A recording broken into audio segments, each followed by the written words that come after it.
বাংলাদেশ। আসসালামু আলাইকুম রহমতুল্লাহি ওয়া বারাকাতুহু। আলহামদুলিল্লাহ ওয়াসসালাতু ওয়াসসালামু আলা রাসূলিল্লাহ, আম্মা বা'দ। শরীয়তুল্লাহ সমাজ কল্যাণ সংঘের উদ্যোগে হিফজুল কোরআন প্রতিযোগিতা এবং পুরানা ঢাকার আলেম ওলামা যারা আছেন তাদেরকে সম্মানিত করার অনুষ্ঠান এর মহতারাম সভাপতি এবং উপস্থিত হয়েছেন এই মহল্লা এরিয়ার মুরব্বী জনাব আওলাদ হাজী সাহেব। মাজেদ সর্দার সাহেবের পরে ওনার চেয়ে সুপরিচিত মানুষ পুরানা ঢাকায় কম আছে, আল্লাহ কবুল করুন। উপস্থিত হয়েছেন সাবেক কাউন্সিলর, নেতৃবৃন্দ, আলেম ওলামা, মুরব্বিয়ানগণ। অত্যন্ত উঁচু মানের একটি অনুষ্ঠান এখানে অনুষ্ঠিত হচ্ছে।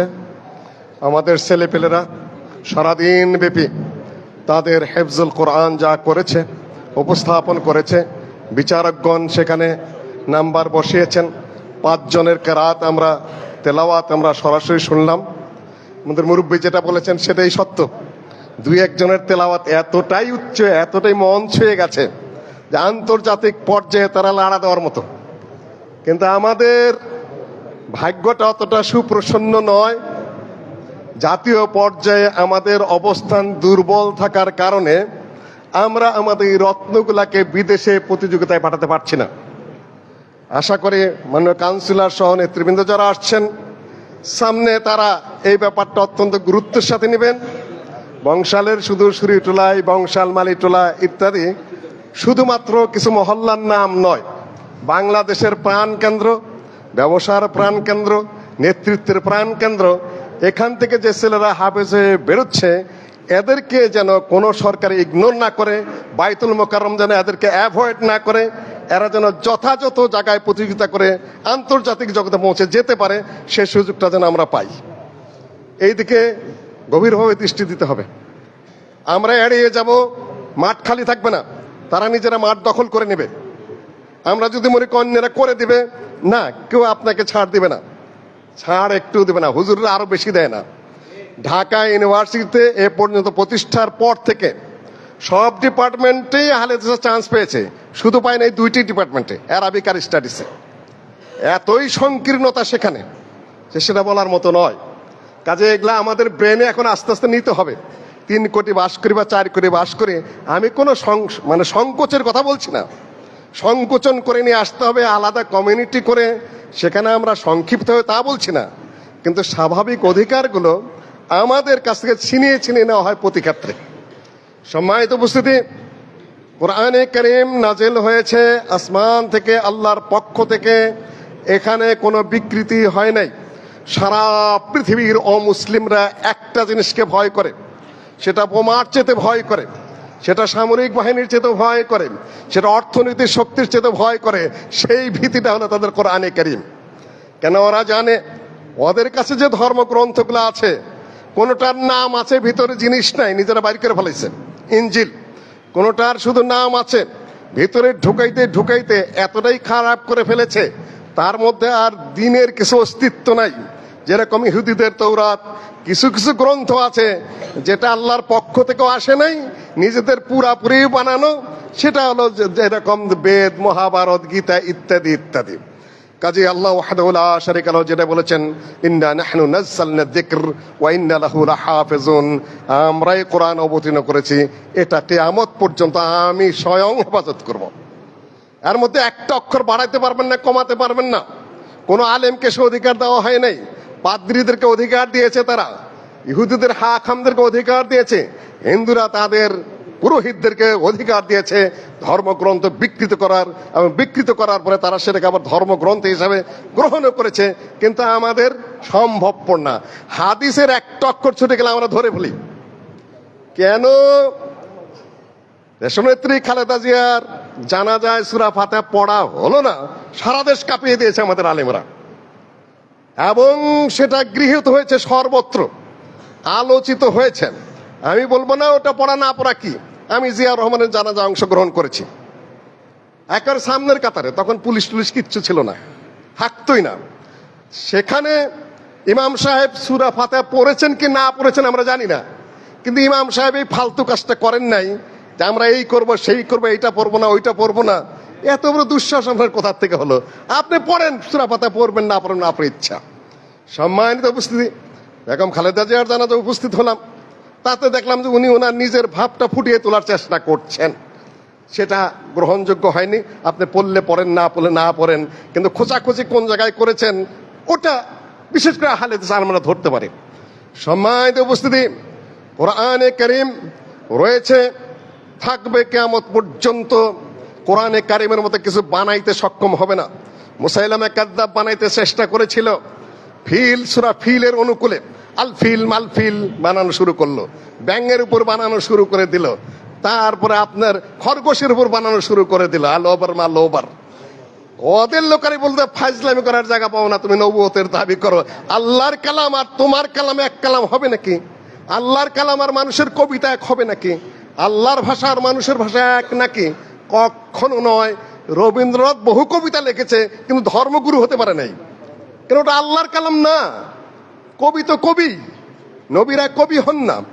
সম্মানিত উপস্থিতি, এই কোরআনের মধ্যে সবকিছু রয়েছে।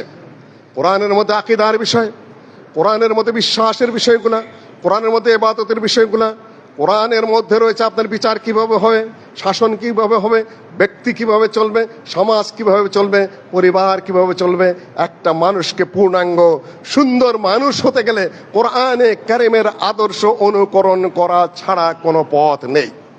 আমাদের হাফেজরা বেরিয়ে গেল, তোমাদের প্রসঙ্গে দুই কথা বলেই আমার বক্তব্য শেষ করবো ইনশাআল্লাহ আজিজ। হাফেজ হয়ে গেলে আল্লাহ নবী বলেছেন তাহাদু বিল কোরআন, কোরআন যারা পড়ো এবং হেফজ করো, কোরআনের সাথে তোমাদেরকে কাটাতে হবে। কোরআন হলো এমন একটা বিষয় যেটা ছুটে যায়, মোতাফাল্লেত মোতাফাসসি নানান ভাষায় এসেছে। গরু যেরকম, উট যেরকম রশিদ থেকে ঘাট ছুটে নিয়ে যায়, তোমরা যদি কোরআনের হেফজ করার পরে এর সাথে লেগে না থাকো, কোরআন ইচ্ছা করে ছুটে যাবে তোমার কাছ থেকে, কোরআন থাকবে না। ওই যে অনেক সময় মোতাশাবিহ একরকম আয়াত তাহলে পড়তে পারো না কেন? ভুল ওই জায়গায় হয় একই রকম। ঠিক মতো কোরআনে কারীম আর পড়ো না। অধিকাংশ হাফেজের দাবি করে কিন্তু হাফেজ না। 2-3 বছর যাবৎ আল আমিন জামে মসজিদে হাফেজ নিয়োগ দেওয়ার জন্য ইন্টারভিউ নেই। নেওয়ার পরে দেখি যতজন, প্রায় 20-30 জন হাফেজ আসে, তার মধ্যে 5 ভাগের 4 ভাগে হাফেজ না। কোন যুগে কিছু পড়েছে, হাফেজ নাম দিয়ে এসে উপস্থিত হয়েছে। এর মধ্যে কিছু কিছু দেখা যায় মাশাআল্লাহ সব পারে। হাফেজ নাম ধারণ করেছো, আল্লাহ দিয়েছেন হাফেজ, ঠিক রাখতে হবে। এইটা যখন করলে আসল সম্পদ তোমাদের মধ্যে হয়ে গেছে। কোরআন জানো, আরবি ভাষা শিখা, ব্যাকরণ শিখা এখন তোমার জন্য খুব সোজা। আজকে যে আয়াতগুলো তেলাওয়াত করেছো, মায়ের পরে ইল্লা আসলে কি হয়, এনের পরে ইল্লা এসেছে, এনের পরে আ এসেছে, হরফে ইস্তেফাম এসেছে, ইন্না এসেছে, ইন্নামা এসেছে, তখন আলেমদের কাছ থেকে ব্যাকরণগুলো আস্তে আস্তে শিখে নিতে হবে কোনটার কোন অর্থ হয়। খালি মুফাসসির হবা, কিচ্ছু জানে না, একদম না, মাঠঘাট কাঁপাই দিতেছে। কোরআনও জানে না, হাদিসও জানে না, ব্যাকরণও জানে না, কিচ্ছু না। এই মাঠগুলা একেবারে পরিষ্কার পরিচ্ছন্ন করে ফেলে এলেমের যে বরকত, এলেমের যে অবস্থান, সেটাকে তোমাদের ধরে রাখতে হবে। তারপরে আস্তে আস্তে তোমরা শিখতে পারবা আম কি, খাস কি, নাসিক কি, মানসুক কি, কোনটা আগে, লাইলি কি, নাহারি কি, মাক্কি কি, মাদানি কি, এগুলা শিখতে পারবে। তারপরে যে অলংকার, কোরআনের শাব্দিক অর্থ করলে হয় না, সেটাকে বড় বড় মুফাসসিরিনে কেরাম আল্লাহ নবীর কাছ থেকে কি শিখেছেন, সাহাবীদের কাছ থেকে কি শিখেছেন, ভাষার দাবি কি। বাংলা ভাষায়, ঢাকায় ভাষায় যে কথা বলে, ঢাকায় কিন্তু আগে আগে বোঝায়, কেন এটা ঢাকার আঞ্চলিক ভাষা। চিটাঙ্গের ভাষা আমি বুঝি না, ওরা কোন জায়গায় কি বলে। আমাদের টাঙ্গাইলে যাবেন, আমাদের একটা পদ্ধতি আছে, সকল এলাকার কোন শব্দের কোন অর্থ সেটা তারা বুঝে। আরবি ভাষার কোন শব্দের কোন অর্থ মানে নিতে হবে সেটা কে বুঝবে? আরবেরা বুঝবে, এবং আরবি অলংকার শাস্ত্র যারা জানে তারা বুঝবে। ওই আলোকে অনুবাদ করতে হবে। আমার জানা মতে এখনো পর্যন্ত কোরআনে কারীমের স্পষ্ট পরিচ্ছন্ন শুদ্ধ কোনো অনুবাদ হয় নাই, কেন ওইভাবে তারা পড়ে নাই। 8-10-20 জন আলেমের কাছে পড়ার পরে তারপরে যে বিশুদ্ধ অনুবাদ, কাছাকাছি বলবো, পুরাপুরি না, সেই অনুবাদ এখনো পর্যন্ত হয় নাই, আমার দৃষ্টিতে পড়ে নেই। তবে কাদিয়ানের দেড়টা কিছুটা কাছাকাছি পৌঁছে গেছে। ভ্রষ্ট আকীদা যেহেতু ওই জায়গায় ওরা ভুল করেছে, কিন্তু এত আন্তর্জাতিক মানের আলেমদের নিয়ে তারা বোর্ড করেছে, ইসলামিক ফাউন্ডেশনটা একটু কাছাকাছি 10-15 জনের বোর্ড করে করেছে। তাছাড়া ব্যক্তিগত হয়ে যারা অনুবাদের গেছেন কিচ্ছু হয়নি, একে নষ্ট করে ফেলেছেন কোরআনে কারিমের ভাবার্থকে। সম্মানিত উপস্থিতি, আমি আর আমার বক্তব্য এককভাবে লম্বা করতে চাচ্ছি না। বংশাল, এই মালিটোলা, সুরিটোলা ইত্যাদি ইসলামেরও প্রাণ কেন্দ্র। এখানে ইসলামের প্রাণ কেন্দ্র। এখানে দেখুন যে পরিমাণ মানুষ কোরআনে কারিমের এখানে শোনার জন্য, বোঝার জন্য এসেছেন। এখানে কিন্তু নেতৃবৃন্দ এসেছেন, এখানে সামাজিক নেতৃবৃন্দ এসেছেন, রাজনৈতিক নেতৃবৃন্দ, যাদের আল্লাহ অর্থ সামাজিক তারা এসেছেন, আলেম ওলামারা এসেছেন, সবাই এসেছেন। আলহামদুলিল্লাহ, এই সকল এলাকায় বরকত হোক, আল্লাহ বরকত ঢেলে দেখ। কোরআনে কারিমের আরো আয়োজন করার তৌফিক দেন। যাদেরকে আল্লাহ অর্থ দিয়েছেন, একটু অনুরোধ করে যাব, এই আয়োজনগুলো আপনারা আরেকটু অর্থ দিলে আমাদের এই আয়োজনটা আরেকটু বড় ধরনের হোটেলে করা সম্ভবপর।